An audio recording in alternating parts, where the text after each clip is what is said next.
ความรู้สึกมาเป็นความทุกข์มันจึงหาที่สิ้นสุดไม่ได้มันจึงหาที่สิ้นสุดไม่ได้เพราะอารมณ์ของเรามันเกิดการเปลี่ยนแปลงตลอดสิ่งที่ผิดมันชอบใจสิ่งที่ถูกมันไม่ชอบใจเรามันเอาชอบใจไม่ชอบใจมาเป็นสุขมาเป็นทุกข์มันก็จึงเกิดคำว่าสุขกับทุกข์สุขพุทธเจ้าคือรักษาศีลทุกข์ของพุทธเจ้าคือเราล่วงละเมิดศีลนี่คือเป็นทุกข์แกนของความทุกข์ก็คือการล่วงละเมิดศีลสาระของความทุกข์คือการไม่มีสมาธิพวกเราทั้งหลายทุกวันนี้เรารู้แค่ทุกข์แต่ไม่เคยเห็นทุกข์ถ้าเราเห็นทุกข์เข้าถึงทุกข์เราก็จะละซึ่งความทุกข์ความทุกข์ทั้งหลายที่เราเกิดขึ้นทางตาก็เพราะตาไปยึดติดในสิ่งที่เรารู้จึงเกิดคำว่าความทุกข์ก็ดีทุกข์ก็ดีพอใจก็ดีไม่พอใจก็ดีมันเปลี่ยนแปลงและแปรสภาพหรือเรียกว่าเกิดและก็ดับหรือสิ่งที่เราความทุกข์และความสุขคงสภาพเดิมไม่ได้แต่มันคงสภาพไม่ได้เราเกิดมาแล้วเราไม่ได้ฝึกฝนจิตอบรมจิตของเราจิตเราจึงไปไม่รู้ว่าทุกข์จึงไม่เห็นทุกข์มันก็ไม่เห็นพวกเราทั้งหลายรู้แต่ไม่เห็นอยู่ก็เข้าไม่ถึงตัวรู้อยู่ก็ทำไม่ได้มันก็วกไปวนมากับสิ่งเหล่านี้รู้อยู่เห็นอยู่แล้วก็ทำไม่ได้กำหนดไม่ได้ควบคุมไม่ได้ก็เพราะสภาวะเราอ่อนแอเพราะสภาวะจิตของเรานั้นไม่มั่นคงเพราะสภาวะจิตเราขาดปัญญาเมื่อสภาวะจิตเราขาดปัญญามันจึงไม่รู้แจ้งซึ่งความทุกข์ถ้าสภาวะจิตมีปัญญามันจะรู้แจ้งซึ่งความทุกข์ถ้าทุกข์เปรียบเสมือนไฟมันจะไม่อยู่ใกล้ไฟถ้าความทุกข์เป็นไฟมันจะไม่จับไฟมันก็จะทิ้งไปหมดจึงเกิดคำว่าผู้รู้แจ้งซึ่งความจริง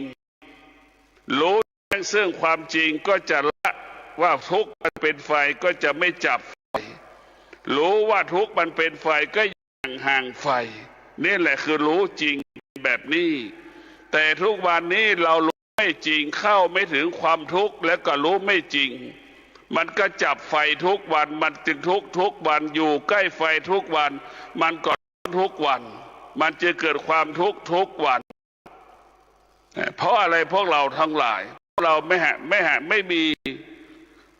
เราเรียกว่าขาดปัญญาจึงไม่สามารถเห็นความจริงนั้นได้จึงออกจากความจริงนั้นไม่ได้แต่เราต้องออกจากทุกข์ให้ได้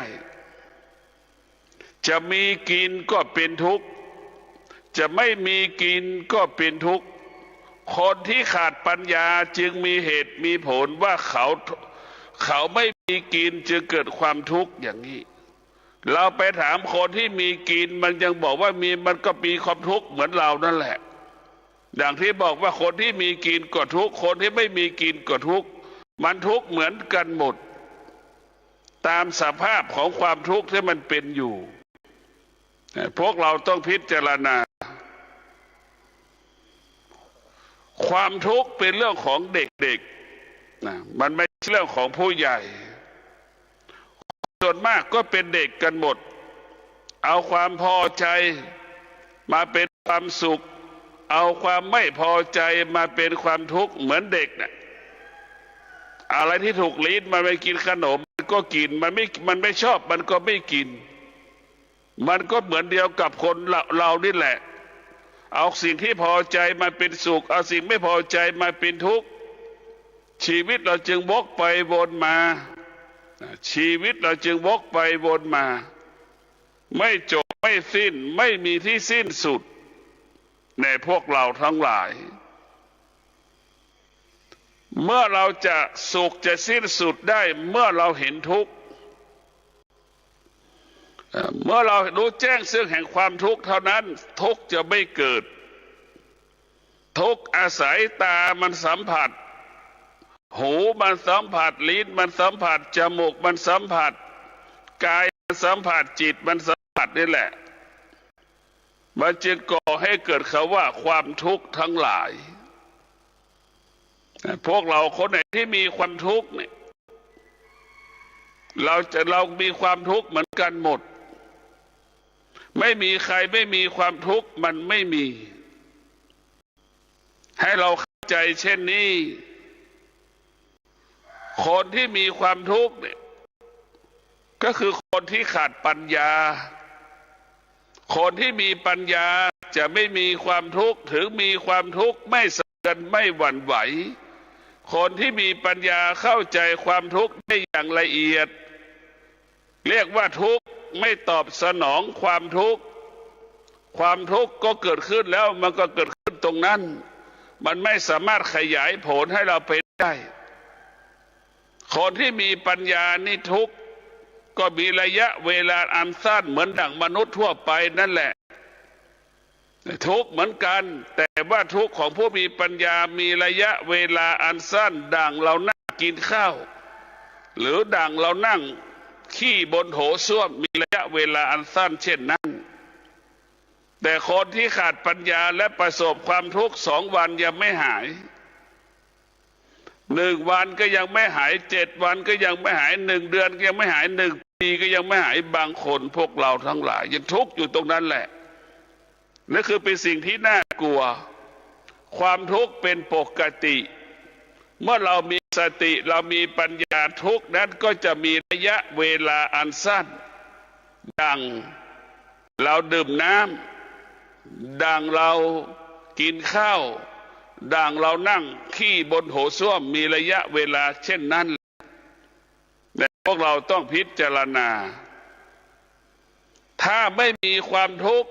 พวกเราทั้งหลายจะไม่มีศาสดาความทุกข์ก่อให้เกิดศาสดา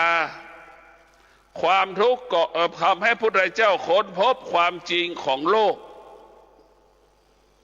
ความทุกข์ทั้งปวงทั้งหลายได้เป็นครูเป็นอาจารย์ของเรานะพวกเราความทุกข์เป็นครูเป็นอาจารย์เป็นผู้ชี้ทางให้เราพ้นทุกข์นะมันชี้ทางให้เราพ้นทุกข์เหมือนแม่ทุกข์มามากแล้วแม่ก็ชี้ทุกข์ให้ลูกอย่าได้เป็นอย่างนั้นอย่าได้เป็นอย่างนี้อย่าได้ทำแบบนั้นอย่าทำแบบนี้นั่นแหละแม่ก็คือแบบต้นกำเนิดของความทุกข์นะทุกข์มันก็บอกให้เราต่อเป็นครูเป็นอาจารย์ของเราเหมือนแม่บอกให้ลูกนะจะทำแบบนี้นะมันจะลำบากจะทำนี้นะมันจะเกิดความทุกข์มันจะเกิดปัญหานั่นแหละพวกเราทั้งหลายเรียกว่าความทุกข์เป็นพระเอกความทุกข์เป็นพระเอกในคำสอนของพระพุทธศาสนาเราจะเห็นว่าความทุกข์เป็นมีบทบาทต่อจิตใจของมนุษย์และความทุกข์มีบทบาทต่อคำสอนของพระพุทธเจ้าแต่ความสุขไม่มีความสุขเป็นเรื่องไร้สาระจะเรื่องมาความทุกข์มากกว่าความสุขความสุขมันไม่มีพระแม่ผู้แม่ครูบาอาจารย์จึงบอกแล้วว่าจะแสวงหาความสุขก็แสวงหาในความทุกข์เพราะสุขอยู่ในความทุกข์แล้วว่าแสวงหาความสุขก็คือไปแสวงในความทุกข์นั่นแหละเราจะเห็นได้ว่าทุกข์ที่สุดเราก็สุขที่สุดแล้วมันก็ทุกข์ที่สุดวกไปวนมาวกไปวนมาเป็นแบบนี้โดยเฉพาะธรรมะภาคปฏิบัติเราจะดับความทุกข์ไม่ว่าเวทนาอุปาทานเราจะดับมัน วิญญาณเราก็จะดับมันสัญญาเราก็จะดับไปให้หมดไม่ให้มันเกิดขึ้นเราจะนับวิญญาณดับวิญญาณดับสัญญาไม่ให้มันเกิดขึ้นถ้ามันมีวิญญาณอยู่มีสัญญาอยู่มันก็จะเกิดอาการสำแดงอาการไม่มีวันจบสิ้นเรามาฝึกจิตมาดับจิตเมื่อเราฝึกจิตแล้วแต่พวกเราทั้งหลายเราก็จะมีความอดทนไปดับเวทนาก็ดีไปอุปทานก็ดีเราไปดับสัญญาก็ดีเราจะไปดับมาให้หมดเพราะความอดทนนี่สำคัญที่สุดเป็นกุญแจที่เราจะเข้าสู่พระนิพพานเป็นกุญแจที่เราจะประสบความสำเร็จในการแก้ความทุกข์เป็นกุญแจที่ประสบความสำเร็จในการแก้ปัญหาเป็นหลักของการพัฒนาเรียกว่าความอดทนเป็นต้นกำเนิดคำว่าความสำเร็จความยากจนจะหมดสิ้นไปจากชีวิตเราก็เพราะความอดทนเศรษฐีที่มีเงินขาดความอดทนเศรษฐีก็กลายเป็นคนยากจนและเห็นแล้วหรือยังว่าคนหนึ่งมีความอดทนคนยากจนมีความอดทนกลายเป็นคนที่มีกินเหลือกินเศรษฐีกลายเป็นคนที่เหลือกินเวลานี้ขาดความอดทนเป็นคนไม่มีกินไปขอเขากินไปพึ่งพาอาศัยเขาอยู่นี่แหละพวกเราพิจารณาธรรมะของพระพุทธเจ้านั้นมันเป็นสิ่งสำคัญต่อการดำเนินชีวิตของเราธรรมะของพระพุทธเจ้าว่าให้เราเรื่องการจัดการชีวิตบริหารชีวิตความทุกข์ทั้งหลายมันก็เกิดในกายเราทั้งหมดทั้งสิ้นความทุกข์ไม่ได้เกิดนอกกายไม่มีบุคคลใดทำให้เราทุกข์ไม่มีในโลกมีแต่ตัวเราเท่านั้นทำให้เราเกิดความทุกข์ตัวเราเองนั่นแหละทำให้เราเกิดความทุกข์ทั้งสิ้นแต่เราพิจารณาทุกข์เพราะไม่เท่าทันทุกข์เพราะเราไม่เท่าทันจึงเกิดคำว่าความทุกข์ไม่เท่าทันทุกข์จึงเกิดคำว่าทุกข์เกิดขึ้นมาทันทีถ้าเรามีสติเท่าทันมันเราจะไม่ทุกข์ถ้าเรามีสติเท่าทันมันเราจะหยุดความทุกข์นั้นได้ทุกข์เปรียบเสมือนหมาถ้าเรามีสติเราหมาตัวนั้นก็ไม่สามารถมากัดเราได้เพราะเรามีสติรู้ว่าหมามันกำลังวิ่งเราก็หยุดหมาก็ไม่สามารถจะมากัดเราได้นั่นแหละทุกข์ก็เปรียบเสมือนหมาถ้าเรามีสติเท่าทานความทุกข์ความทุกข์นั้นก็เกิดขึ้นกับเราเหมือนหมาไม่สามารถกัดเราได้เช่นนั่นแหละพวกเราทั้งหลายเราต้องมีสติรู้เท่าทันสำคัญที่คือสติรู้เท่าทันสิ่งที่เรารู้จะไม่เกิดขึ้นสิ่งที่เรารู้มันก็จะถอยไปมันจะถอยไปเองเพราะเรารู้มันเมื่อเรารู้มันแล้วมันจะไม่สำแดงอาการมาหลอกล่อเราได้แต่ส่วนมากเราสติไม่เท่าทันสิ่งที่รู้กลัวเมื่อเรากลัวเราก็วิ่งหมามันก็วิ่งเพราะหมามันรู้ว่าเรากลัวมันรู้ว่าเราอยู่ใต้อำนาจมันแต่แม้พวกเราทั้งหลายหมามันก็จะกัดเราถ้ามันเรารู้มันว่ามันจะกัดเรามีสติรู้มันเราก็หยุดนิ่งต้อนรับกับมันเพื่อจะต่อสู้กับมันเมื่อมันอยู่เหนือจิตพวกเราทั้งหลายจิตคนมันยิ่งกว่าจิตหมามันก็รู้หมามันก็สามารถสื่อสารจิตมนุษย์ได้มันก็สัมผัสกับการเป็นมนุษย์ได้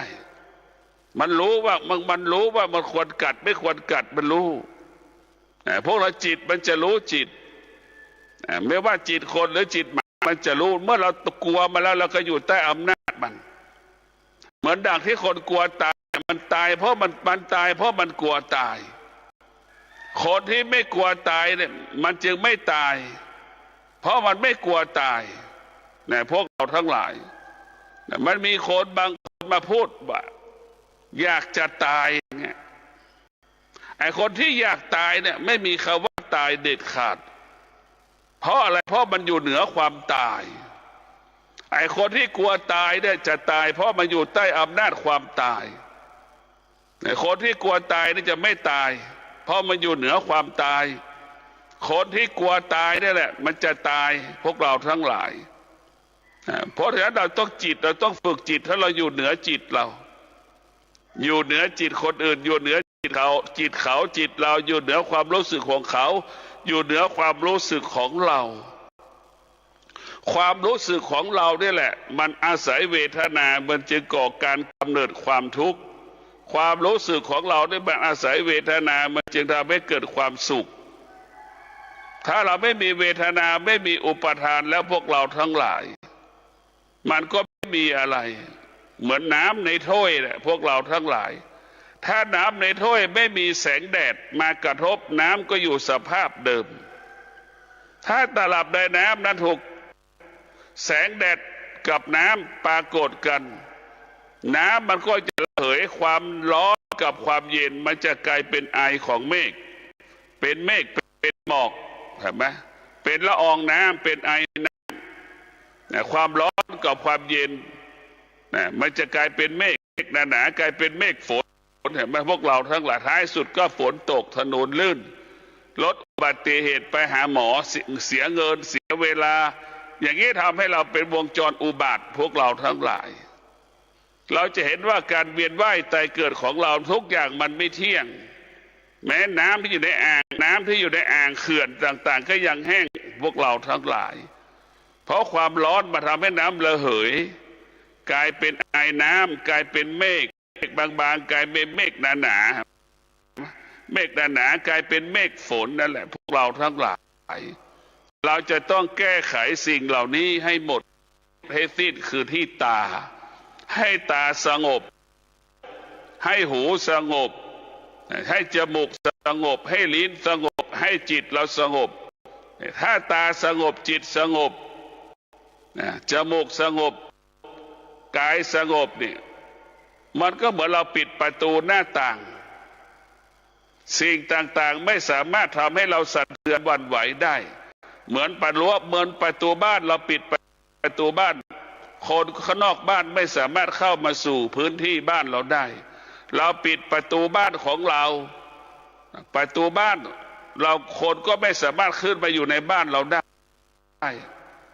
เหมือนเราปิดประตูรั้วบ้านนั่นแหละเหมือนเราปิดประตูบ้านนั่นแหละไม่มีใครเข้ามาสู่เราได้ฉันใด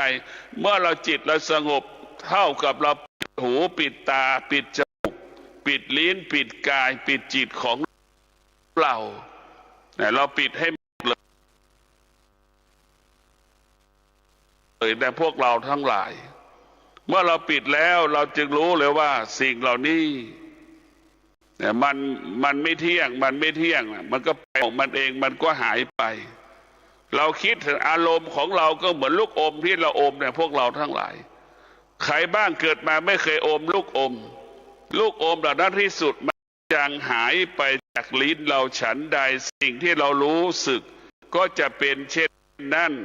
สิ่งที่เรารู้สึกสิ่งที่เราสัมผัสที่สุด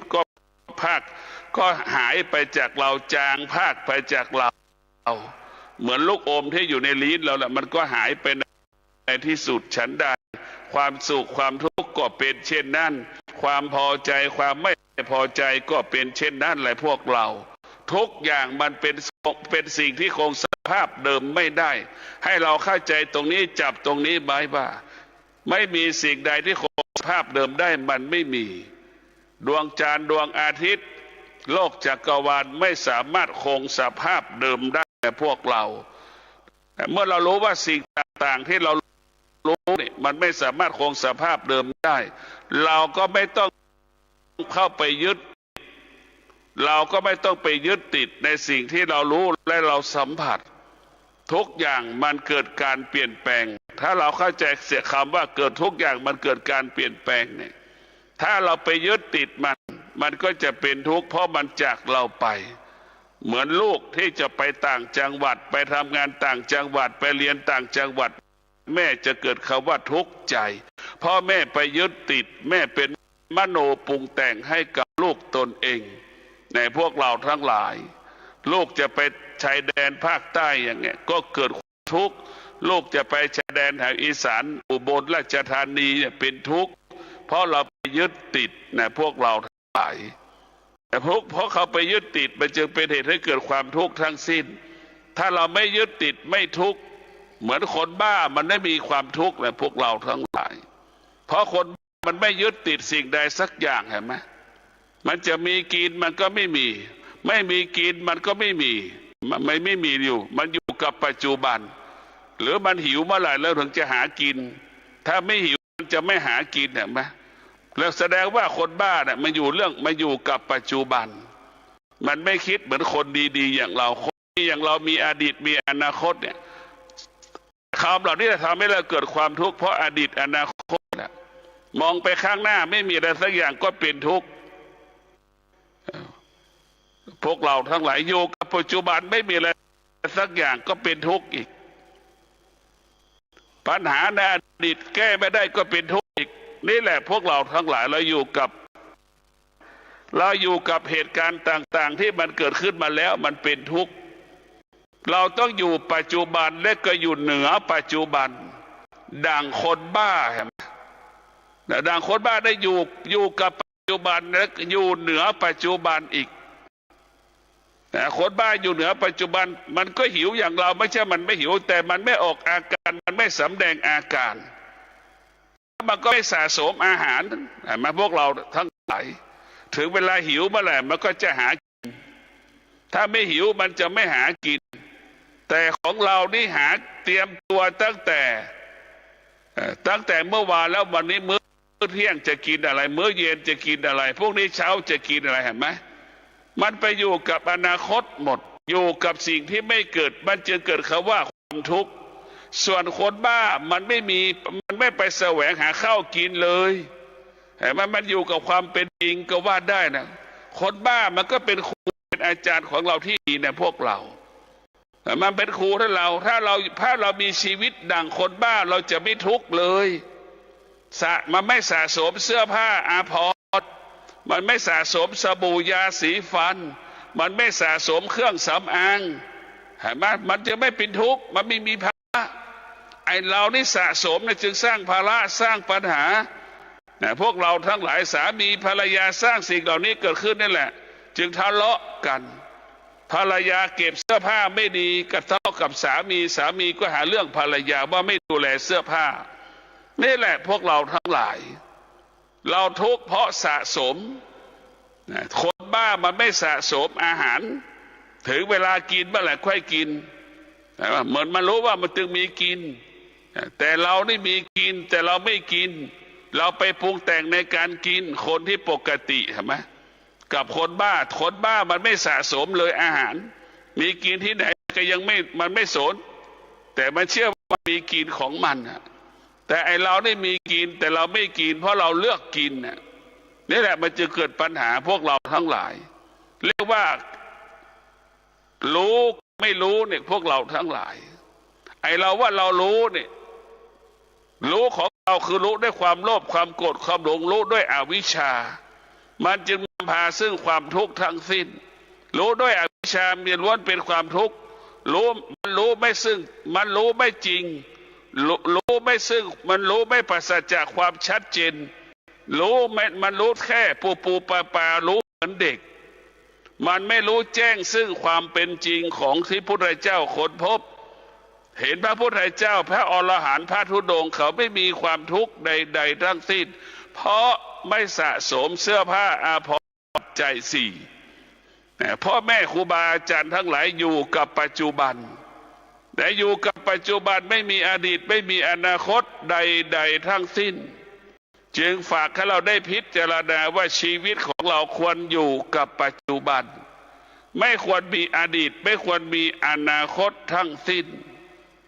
เพราะเรามีอดีตมีอนาคตจึงทำเราเป็นทุกข์ทั้งสิ้นมื้อเที่ยงเนี่ยชวนเพื่อนไปกินข้าวอย่างเงี้ยแต่พอถึงเวลาเที่ยงเพื่อนไม่ได้ไปทุกข์อีกเห็นไหมมันเป็นแบบนี้แหละพวกเราทั้งหลายมันเป็นทุกข์ทั้งหมดเพราะเราไปยึดติดมันการยึดติดก็คือการมีอุปทานเข้าไปยึดมั่นถือมั่นในทำเป็นทุกข์ทั้งสิ้นความทุกข์ทั้งหลายเกิดจากอวิชชาทั้งสิ้นอวิชชานี่แหละ เป็นเหตุให้เกิดความทุกข์เป็นเหตุให้เกิดเป็นเหตุให้เกิดวิชาได้เป็นเหตุให้ดับวิชาด้วยวิชาพวกเราทั้งหลายเราจะดับอวิชชาได้ก็ต้องอาศัยวิชาของพระพุทธเจ้านี่แหละวิชาพระพุทธเจ้าคือดับสิ่งที่มันเกิดขึ้นทั้งหมดดับอารมณ์ดับความรู้สึกดับสารพัดดับความรู้สึกปรากฏทางตาหูจมูกลิ้นกายใจดับทั้งหมดทั้งสิ้นในพวกเราทั้งหลายวิชาจะดับความสุขก็ดับความทุกข์ก็ดับไม่ให้มันเกิดให้รู้สึกตัวเท่านั้นนะวิชามันบอกสอนให้เรารู้สึกตัวเท่านั้นเมื่อเรารู้สึกตัวเท่านั้นแหละความทุกข์มันจะไม่เกิดนะเมื่อเรารู้สึกตัวเราจะรู้ความจริงนะสุขมันเปลี่ยนแปลงอย่างเงี้ยทุกข์มันเปลี่ยนแปลงอย่างนี้นะวิชามันจะบอกความจริงสอนความจริงว่าเราเข้าไปเมื่อไหร่เรามีความรู้สึกเท่าไหร่เราก็จะเป็นทุกข์มากเท่านั้นมีความคิดมากเท่าไหร่ก็เป็นทุกข์มากเท่านั้นนะไม่ทุกข์คือเราไม่คิดมันก็ไม่ทุกข์เราไม่ยึดติดมันก็ไม่ทุกข์นะพวกเราทั้งหลายเราไม่สัมผัสมันเราก็ไม่เป็นทุกข์นะเพราะเรามีสติรู้เท่าทันเราก็จะอยู่เหนือสิ่งที่เรารู้ทั้งหมดทุกข์เปรียบเสมือนไก่อย่างเงี้ยเปรียบเสมือนหมาอย่างเงี้ยเรารู้ว่าไก่มันมาแล้วก็ไล่มันไปอย่างเงี้ยไก่มันก็ไม่มากินข้าวหมามาถึงเวลามันมากินข้าวเรารู้ว่าหมามันมาทุกข์เปรียบเสมือนหมารู้ว่าหมามันมาแล้วก็ไล่หมาไปไม่ให้หมามากินข้าวแล้วเราก็แม่ข้าวให้หมากินแล้วเราก็ไล่หมาจนถึงที่สุดหมามันก็ไม่มาถ้าเรามีสติรู้ถ้าเรามีสติรู้มันก็ทุกข์ก็จะไม่เกิดเหมือนหมาไม่มาหาเราเหมือนไก่ไม่มาหาเรานั่นแหละเพราะเรารู้มันไล่มันไปแต่ถ้าเรามีสติรู้ความทุกข์มันไม่เกิดมันจะเกิดแต่คำว่าสงบสุขจะเกิดคำว่าสบายกายสบายใจเกิดคำว่าวางความว่างเปล่าเท่านั้น